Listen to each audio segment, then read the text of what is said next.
Chapter 5. Where have you been? Asked Rakama when I returned to work on my tapestry. Late for the third day. Even for you, Shiori, this is unusual. I expect you to be more diligent about your work. Yes, stepmother, I mumbled. My tapestry was nearly complete, almost ready to be sent to Castle Bushian. I couldn't wait to be finished with it and have my days free again.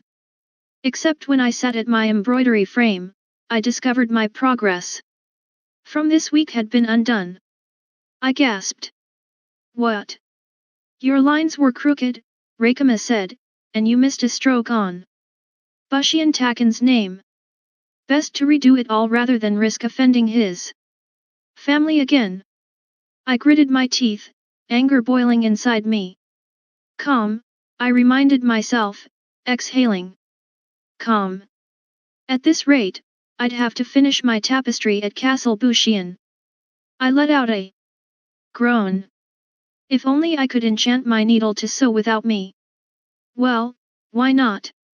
Awaken, I whispered to my needle. Help me sew. To my astonishment, the needle fumbled to life, awkwardly dipping in and out of the silk. Then, as I gained faith in its enchantment, it started to dance across the frame in a symphony of stitches. I added 3 more needles to speed up the pace while I sewed too, keeping my back to Rakama so she wouldn't see.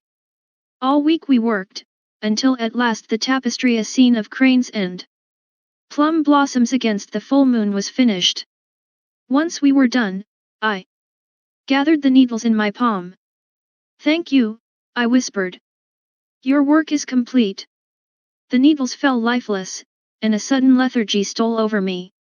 I fought it off, rising triumphantly from my embroidery frame to tell my stepmother I was finished. For what felt a very long time, Rakama scanned my work, but she was unable to find fault with it. It will do, she allowed, though her eyebrows made a suspicious lift. Once your father approves, I will ask the ministers to send it to Castle Bushian. I nearly jumped with joy. Thank the eternal courts, that meant I was free. Exuberantly, I put away my needles and threads. I wanted to find my brothers to celebrate, but magic was exhausting work mentally and physically. I ended up dozing on my bed until Gia, one of my maids, summoned me to dinner. She was new, with blank eyes, a forgettable face, and an exasperating obsession with dressing me, down to the last detail, in attire befitting a princess, a task my previous maids had long since given up. In her arms was a set of ornately tailored robes, sashes, and jackets I had no desire to wear. Your clothes are wrinkled, Your Highness, she said. You can't leave your chamber looking like that. I was too tired to care. Ignoring her pleas, I ambled to dinner, practically collapsing into my place beside Hasho and Yotan. I could hardly get through the first course without nodding off. The cushions under my knees felt extra soft, and I swayed, lulled by the flowery aroma of freshly brewed tea. Hasho elbowed me when I slumped and knocked over my tea. What's wrong with you? He whispered. I ignored him, raising my sleeve as the servants cleaned the spill-eyed maid. Father, I called, seeking his attention. Father, may I please be excused? I'm feeling unwell. You do look paler than usual, Father said, distracted. His mind was elsewhere. Meetings with the council had been running long, though Andahai and Benkai would not tell me why. He dismissed me with a nod. Go, then. My stepmother watched me strangely. I will walk her out. I looked up in horror. No, I'm at least to the hall, she insisted. She didn't speak until we reached the end of the corridor. I've been thinking about that dragon you said you saw, she said in a low voice. They are dangerous, untrustworthy beasts, Shiori. If you've come across one, you'd do best to stay far, far away. It is for your own good. I hid my surprise. Had she actually believed me? Yes, stepmother, I lied. As soon as I returned to my chambers, I collapsed onto my bed. What did Reikama know or care about what was good for me? By the gods, she made it her mission to sow my life with unhappiness. As my head sank into my pillow, and the sleep spirits came for me, I made a drowsy promise to myself. Tomorrow I'd finally ask Siryu to show me how to bring Kiki back. Why are you so surprised she believes you? Said Siryu, chewing lazily on a fallen magnolia branch. Dragons are real, everyone knows that. None of my brothers believe me, not even Hasho, I persisted. And I'm not surprised, I'm worried she'll tell my father. If she hasn't already, I don't see why she would bother. You don't know Reikama. I dug my nails into the dirt, certain she was withholding the information to use against me later. The same way she'd disapproved of a match with Lord Yuji's son, and insisted on sacrificing me to the barbarians in the abysmal north. Maybe she's having you followed, Sirius said wickedly. His hair was entirely green today, and he sported horns I hadn't noticed before. Followed. He rolled onto his side, peering at something crawling over the bowl. We used to mark our meeting spot. Then, with a claw, he picked up a water snake and held it close to my face. Here's one of her spies. I screamed, leaping to my feet.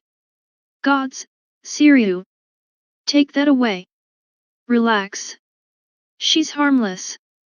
Just a little water snake. He wrapped the snake around his head, where it lounged over his horns. See? I still wouldn't go near him. I was joking about her being a spy, Shiori, said Siryu. He made a hissing sound, and the snake's tongue darted out as if in reply. She was just curious to see a dragon by the lake.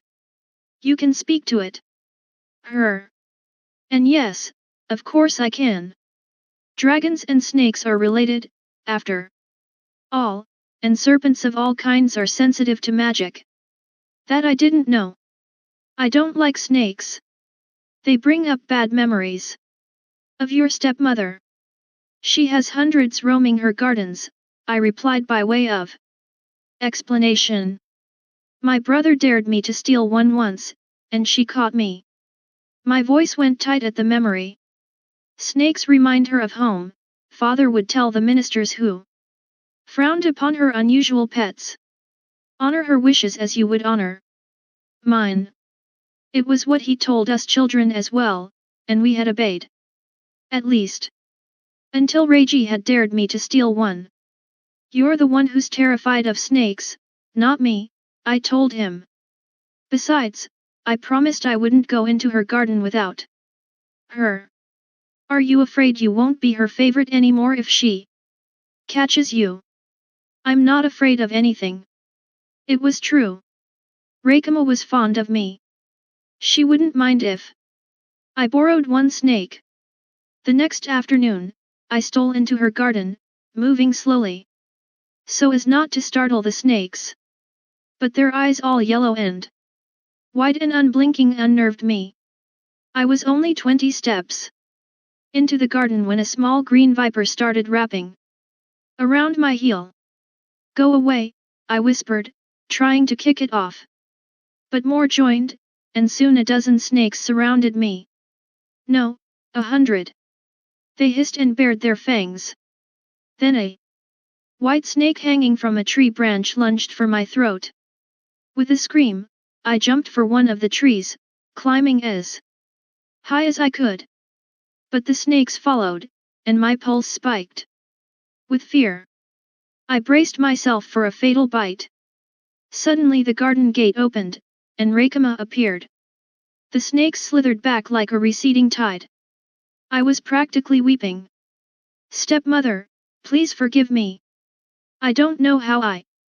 A withering glance was all it took for her to silence me. Leave, she said coldly. Never once had Reikama raised her voice at me. In shock. I nodded numbly, slid down the tree as fast as I could, and ran away. Ever since then, she's hated me, I said to Syria with a shrug.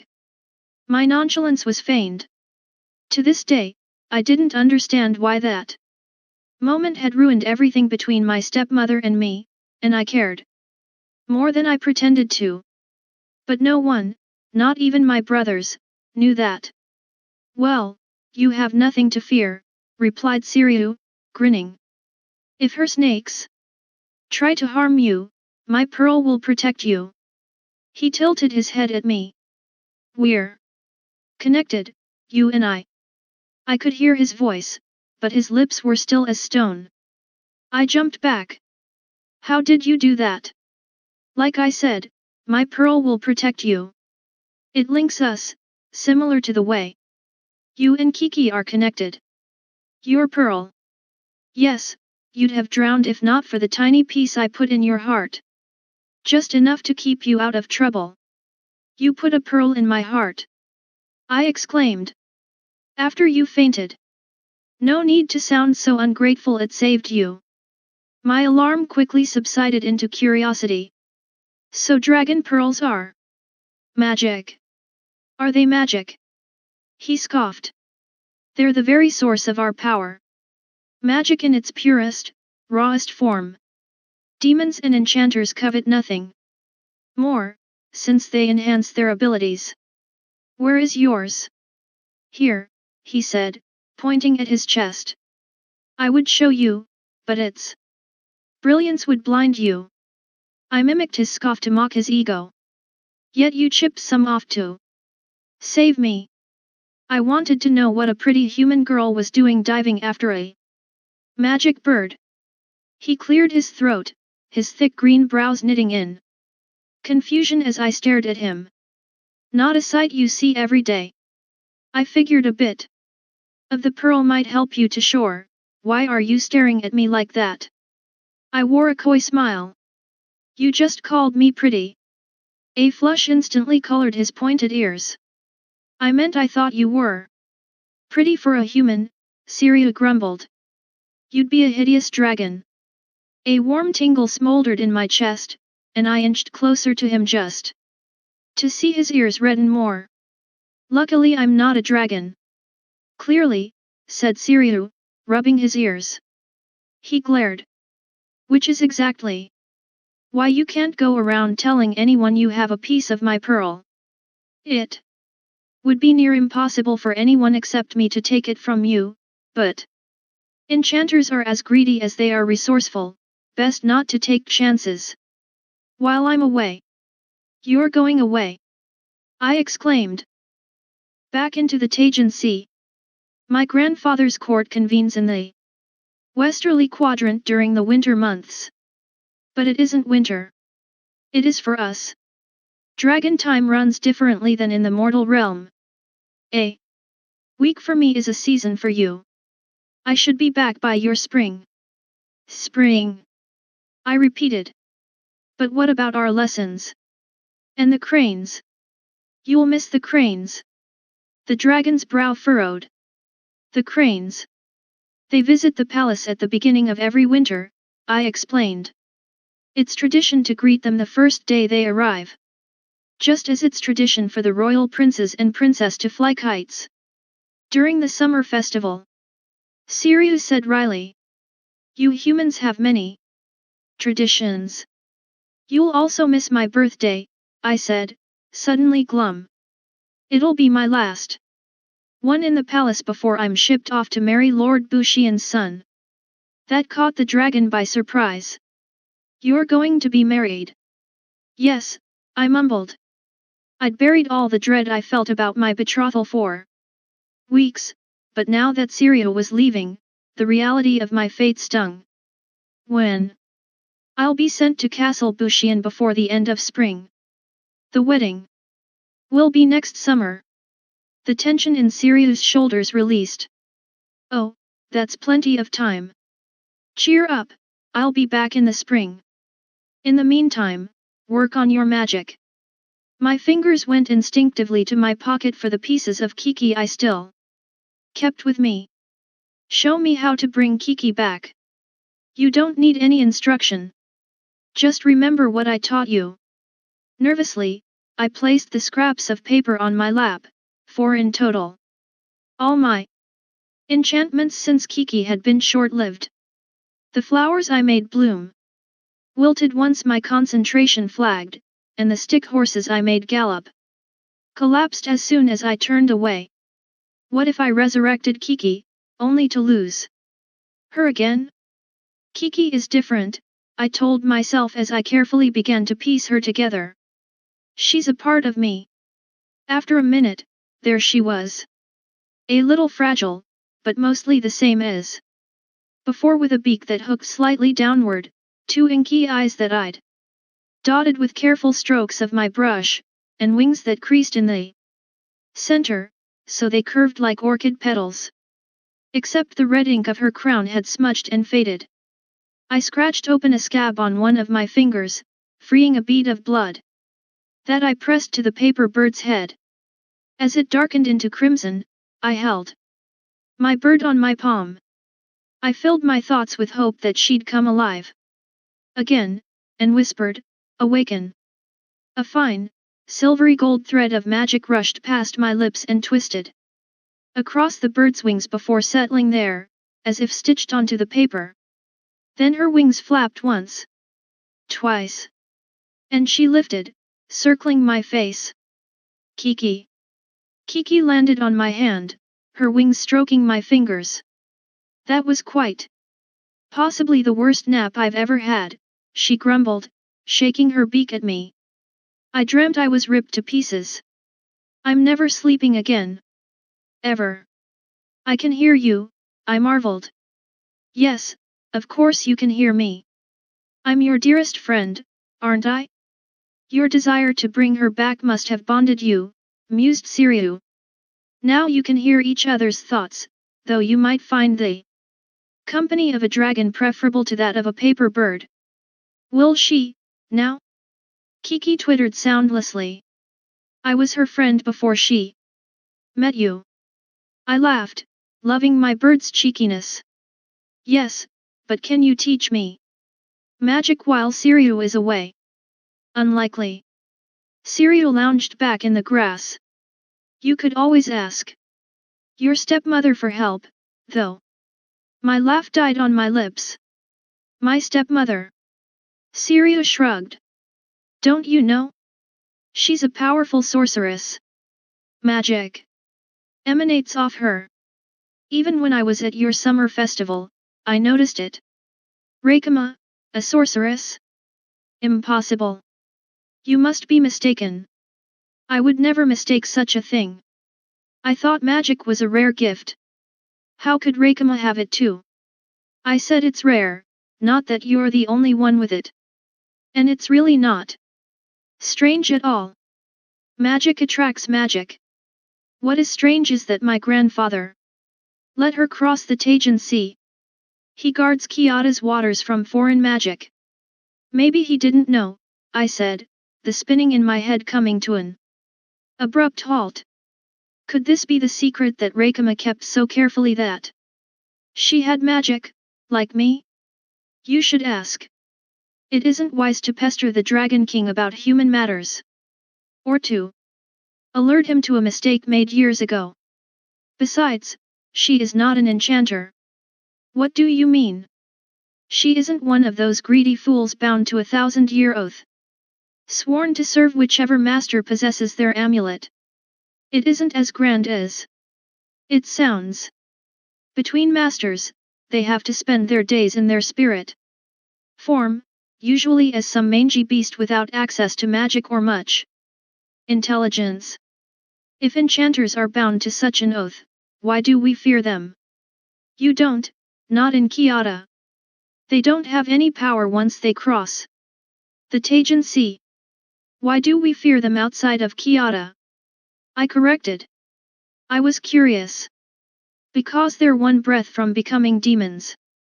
That is their punishment, should they break their oath. They're dangerous. And my stepmother isn't dangerous. Not in the same way, Siriu replied. Her sorcery is wild and unrestrained like yours. Powerful, to be sure, but you both suffer a mortal's short lifespan. He didn't seem to notice my glare, and he went on. The mystery is from where she draws her magic. She isn't native to Kyoto, like you are. She would need a source, a very great source, to emanate such power. Maybe she drinks snake blood, I said, rolling up my sleeves. That would explain why she has so many. I don't think snakes are a source of magic. Well, if you won't ask your grandfather, then I'll have to find out. I shot Siriu a deviously smug look. Sadly, you'll have to wait until spring to hear what I learn. A mortal's spring is but a few weeks away in dragon time. I can wait. Siriu grinned. Now, I've already stayed longer than I should have. Not to worry, princess. I'll return. He winked. You've a tiny piece of my pearl. And I'll be needing it back. When had he gotten so close? I could smell the sweetness of red bean paste on his breath. Take it now, then, I offered, moving a small step back. My foot wobbled over a loose stone, and Siriu grabbed me by the elbow to steady me. Keep it. His eyes glittered as if he were carrying some secret. You might need it. He kissed my cheek, his lips softer than I would have imagined for a dragon.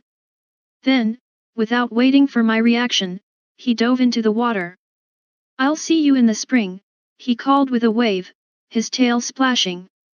Before I lost sight of him completely, I picked up the walnut bowl we'd used as a marker of where to meet, brushed the dirt from its sides, and carried it home under my arm. Spring suddenly seemed so far away.